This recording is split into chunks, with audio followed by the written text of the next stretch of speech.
Hello guys, let's make this egg topped bacon cheese burger. So the first thing I do is to slice my vegetable, and I'll start with my fresh tomato. Then I'll come in and start slicing my cucumber, fresh cucumber, my red onion, all sliced into medium size, not too thin and not too thick either. Then my lettuce, wash them, and then I'm going to remove by hand and put it in a bowl. Then I'll cut my lemon into two, remove the seeds, and then I'm going to add some juices to the lettuce and the rest of the juice to the cucumber, onion, and the tomato.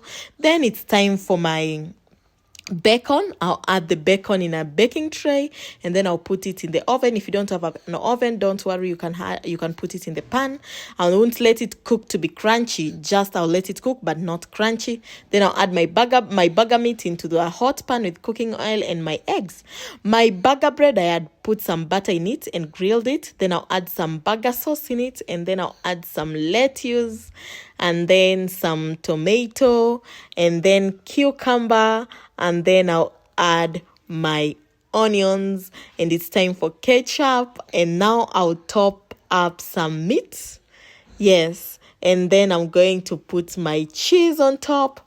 Then I'll add some hot bacon to melt the cheese, plus a hot egg. And yes guys, my burger is ready. This is yummy.